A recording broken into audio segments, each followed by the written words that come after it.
यदि ये प्रेम का शब्द जुबान पर आ जाए तो जुबान मीठी हो जाती है। प्रेम के शब्द यदि कानों में पड़ जाएं तो कानों में अमृत घुल जाया करता है। और प्रेम के शब्द यदि दिल में आ जाएं तो देह देवालय बनने को तैयार हो जाए। प्रेम ही सब कुछ है। पत्थर में क्या रखा है? पत्थर की मूर्तियों में क्या रखा है? प्रेम है तो पत्थर भगवान है, और प्रेम ना हो तो भगवान भी हमारे लिए कोई काम का नहीं होता। प्रेम होना चाहिए जीवन में। ये मत बोलो कि सामने वाला मेरा सम्मान नहीं करता। सम्मान दोगे तो सम्मान अपने आप वापस लौट करके मिलेगा। मान्यवर महावीर ने वात्सल्य को चुना, निस्वार्थ प्रेम, बदले में कुछ नहीं चाहिए, मोह विहीन प्रेम, कोई अपेक्षा नहीं। लेकिन आज मैं देखता हूं तुम्हारे घरों में जितना प्रेम तुम जानवरों से करते हो ना, उतना इंसान से नहीं करते। मैं दिल्ली से बिहार कर रहा था। सुबह सुबह मैंने क्या देखा, सुबह सुबह मॉर्निंग वॉक पे लोग निकले हुए थे। एक महिला बड़ी पढ़ी लिखी आधुनिक कुत्ते के बच्चे को गोद में लेके घूम रही है, सुबह सुबह मॉर्निंग वॉक। मैंने महाराज से पूछा कि महाराज ये क्या हो गया इस महिला को? मैंने कहा ये कुत्ते के बच्चे को लेके घूम रही है। मैंने कहा बताओ क्या बात है? यहां तक तो ठीक था, आगे और दुर्घटना घटी कि कुत्ते के बच्चे को तो महिला लेके घूम रही है, उसके बच्चे को नौकर लेके चल रहा है। मैंने अब तो मुझसे सब्र नहीं हुआ। मैंने कहा महाराज ये नजारा क्या है? बोले बताओ महाराज आप बताओ ये क्या है? मैंने कहा कुत्ते के बच्चे को लेके घूमे वहां तक तो सही है, लेकिन खुद के बच्चे के लिए नौकर रखा है। ये जिंदगी है हमारी, ये स्टेटस है हमारा। एक तो आजकल एक फैशन और चल गया है, एक महिला आई बच्चे को लेके गोद में नहीं डोलची में, जैसे सब्जी लेने जा रही हो। मैंने कहा ये क्या है? बोले बच्चा है। तो मैंने कहा तेरा ही है या किसी और का है? बोले मेरा ही है। तो बोले बैग में क्यों रखा है? आजकल महिला बच्चे को छाती से लगाना नहीं चाहती है, उसका स्टेटस गिर जाएगा। और फिर उन बच्चों से सोचती हो कि बुढ़ापे में हमारा साथ देगा। अरे आज डोलचियों में लेकर के बच्चों को घूमोगी, कल वृद्धाश्रम में बच्चा छोड़ने की ताकत पैदा करेगा अपने अंदर। सीने से लगाइए, दूध पिलाने को आया रखी है। कैसी माँ हो अपने बच्चे को दूध नहीं पिला सकती हो? ध्यान रखिए। उसके बाद फिर सोचते हो कि बुढ़ापे में ये सहारा बनेगा। आज बच्चे माँ की ममता को तरस रहे हैं मेरे भाई। छोटे छोटे हम लोग छोटे छोटे थे, 5-6 साल तो स्कूल ही नहीं जाते थे भाई, ऐसे ही नंगे घूमते रहते थे घर में। आजकल तो 2 साल हुआ नहीं कि स्कूल की तैयारी है। और मम्मी इसलिए नहीं भेज रही कि इसका ज्ञान बढ़े। जा बेटा तू 2 घंटे स्कूल में रहना, तब तक मैं खाना बना लूंगी। विचार तो करो आप। अब दादा दादी तो है नहीं, चाचा चाची तो है नहीं, क्या करे? बच्चे को प्ले स्कूल में डाल दिया गया है। ध्यान रखिए मान्यवर, सोचिए आप, इतना बोझ, केवल पढ़ाई ही उनका जीवन रह गया और कोई जिंदगी बची ही नहीं है। मान्यवर मैंने देखा कि ये कुत्ते के बच्चे को लेके घूम रही है, खुद के बच्चे के लिए नौकरानी रखी है। महाराज ने पूछा बताओ महाराज इस कलयुग में इसका अर्थ क्या है? अब मेरे अर्थ तो बड़े उल्टे सीधे होते हैं। मैंने कहा महाराज मुझे तो ये लगता है या तो ये पिछले जन्म में इसकी माँ थी, बड़ी मुश्किल से मिला इस जन्म में बिछड़ा हुआ, या फिर ये अगले जन्म में इसकी माँ होने की तैयारी कर रही है। ध्यान रखिए मान्यवर। सोच, मेरा कहना ये नहीं है कि कुत्ते के बच्चे को मत प्यार करो, बहुत करो भाई, हमारा धर्म तो कहता है सबसे प्यार करो। लेकिन मेरा निवेदन जो आत्मीयता से आपसे है कि कुत्ते के बच्चे से नफरत करो, मैं ये नहीं कह रहा हूं, लेकिन इंसान के बच्चे को डंडे मत मारो मेरे भाई।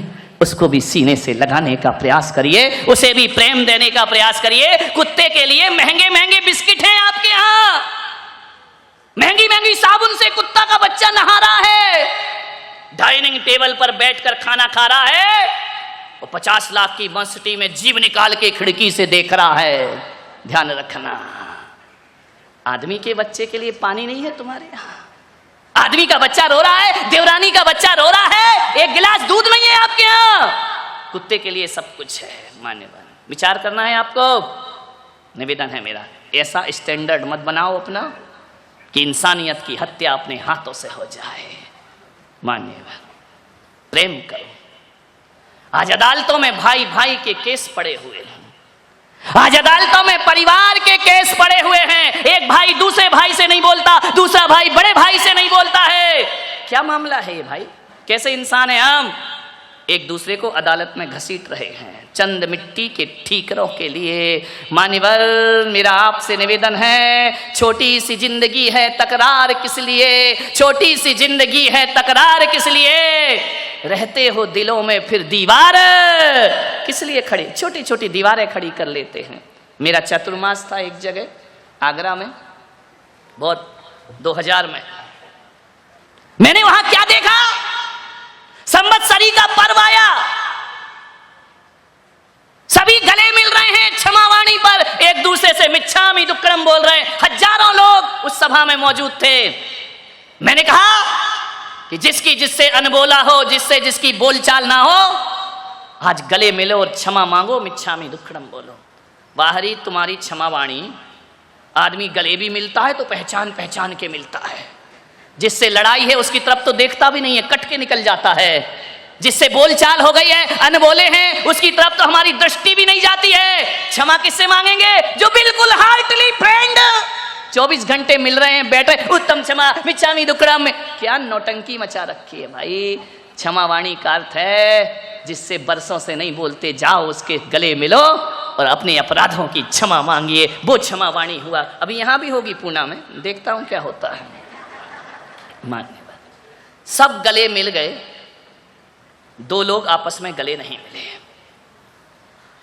मेरी नजर पड़ गई, मैंने आयोजकों से पूछा कि ये 2 गले क्यों नहीं मिल रहे हैं? बोले वो नहीं मिलेंगे महाराज। मैंने कहा वो क्यों नहीं मिलेंगे? मैंने कहा पूरी समाज से गले मिल गए, आयोजक कमेटी से गले मिल गई, मुझसे आके क्षमा मांग ली। बोले वो दुनिया से क्षमा मांग लेंगे, आपस में नहीं मिलेंगे। मैंने कहा क्यों? बोले वो एक ही माँ से पैदा हुए 2 लड़के।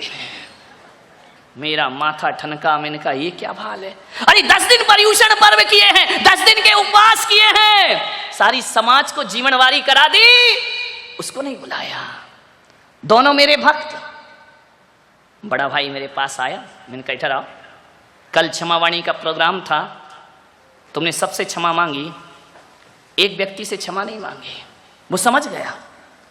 बोले महाराज आपको तो पता होगा, हम दोनों भाई हैं, 7 साल से नहीं बोलते हैं।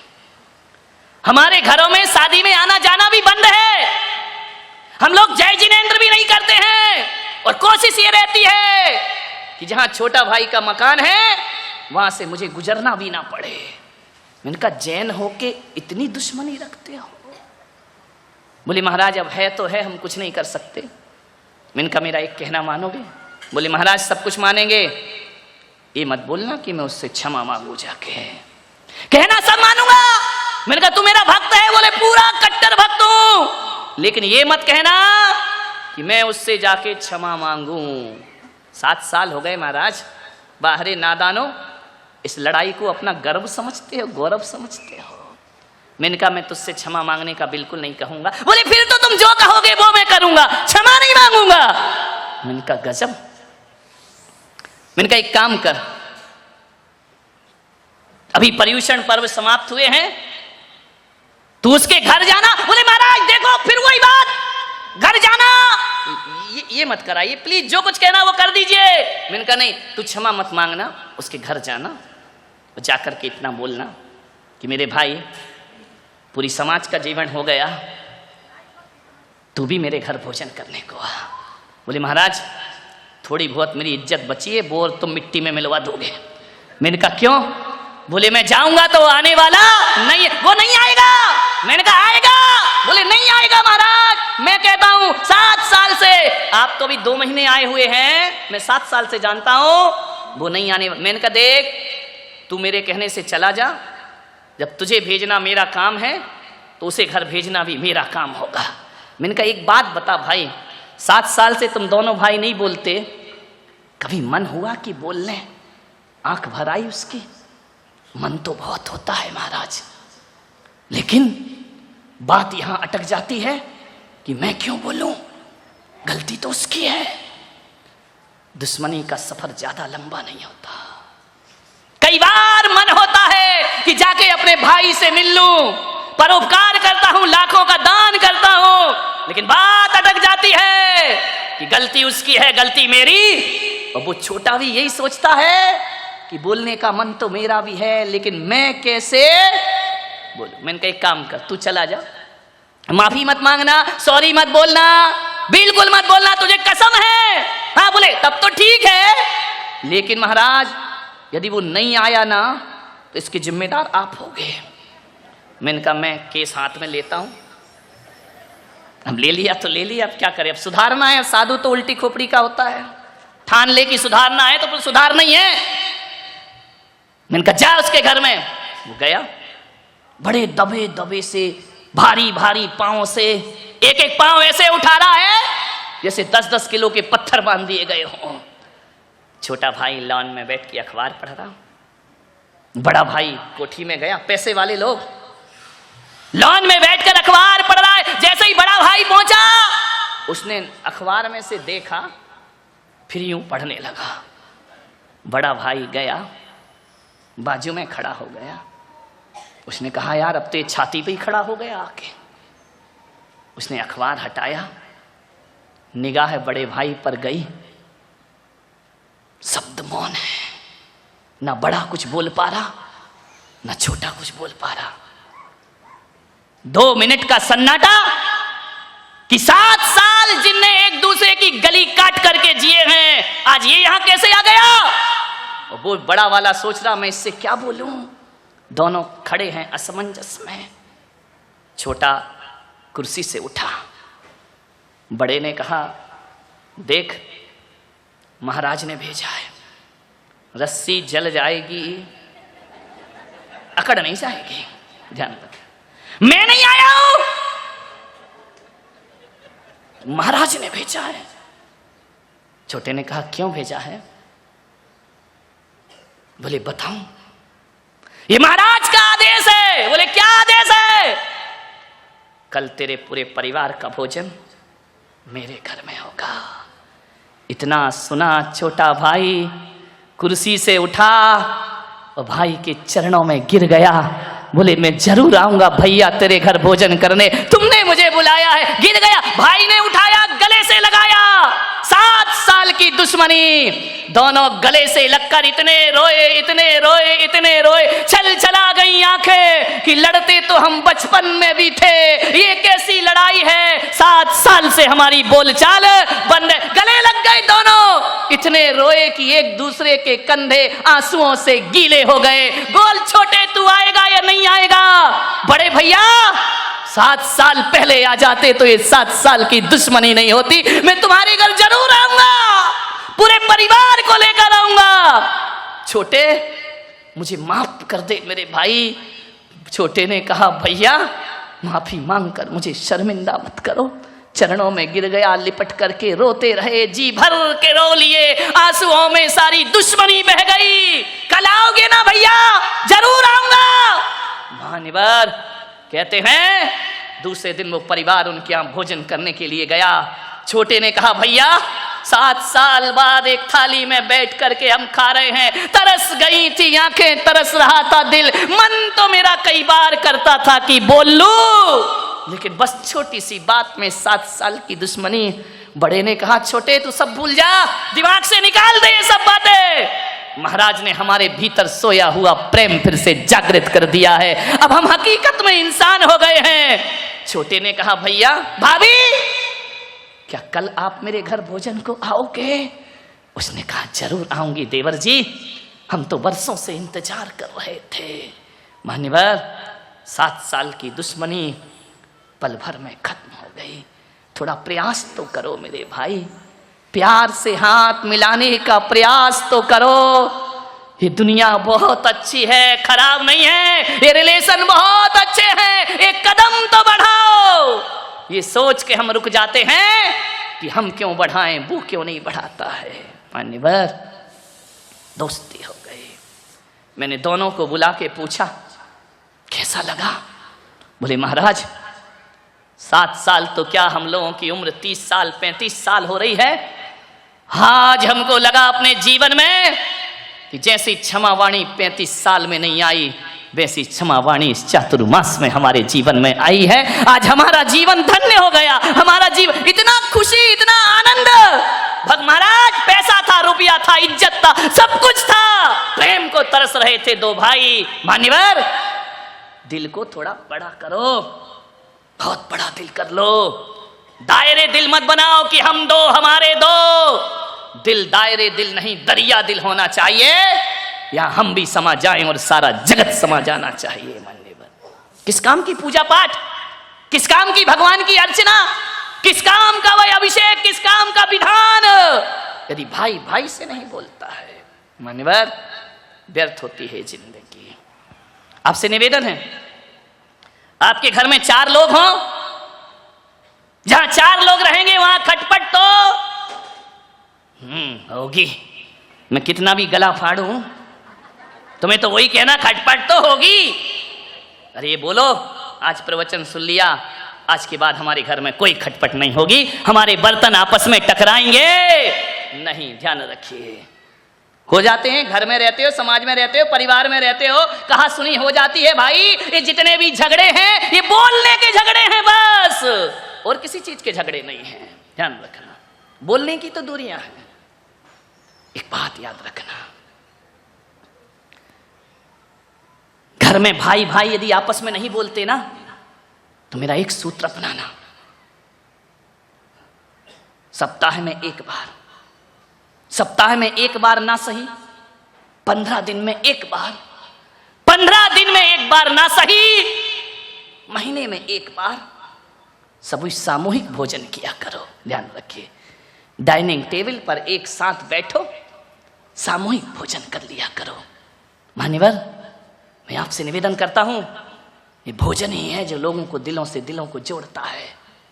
यदि घर में प्रेम रखना है तो सामूहिक भोजन करो, और समाज में प्रेम रखना है तो सामूहिक भजन किया करो। मंदिरों में बैठ करके समाज में प्रेम प्रवाहित हो जाएगा। आज चतुर्मास के माध्यम से इतने लोग यहाँ पर बैठे हैं। अरे ऐसे ऐसे लोग होंगे जिन्होंने पूना में कितनी जिंदगी गुजार दी, लेकिन ये भी नहीं पता कि ये भी जैन था और मैं भी जैन थे। लेकिन इस चातुर्मास में वो होगा, सब अपरिचित दोस्त बनने का प्रयास करेंगे, भाईचारा प्रकट हो जाएगा, प्रेम प्रवाहित। सामूहिक भजन से समाज में प्रेम रहता है, और सामूहिक भोजन से घर में प्रेम रहता है। मेरे महिलाओं से निवेदन है, ऐसा जीवन मत बनाओ कि देवर दूध मांगे तो मलाई गायब, पति दूध मांगे इतनी मोटी मलाई, देवर कहता भाभी दूध में मलाई नहीं, क्या करें, ये दूध वालों का सत्यानाश हो, पानी मिला के देते हैं। बताओ, बेचारा देवर भाभी में मर रहा, वो दूध वाला, वो तो प्योर दे के गया है। ऐसा मत करो कि पति आए तो सब्जी में मसाला ही मसाला, देवर आए तो मसाला का मुंह काला। ध्यान नहीं, प्रेम से कहा जाता है ना, माँ के हाथ का भोजन बहुत स्वादिष्ट हुआ करता है। कभी संतों के आहार होते हैं ना, आहार के बाद उनका भोजन करना।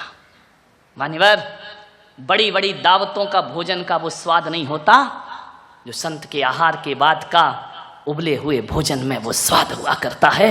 ना मिर्च होता, ना मसाला होता, फिर भी स्वादिष्ट होता है वो भोजन। क्यों होता है स्वादिष्ट? क्योंकि जब वो संत का भोजन बनता है ना, तो ये महिलाएं भोजन में मिर्च मसाला नहीं, भीतर का प्रेम उड़ेल दिया करती हैं।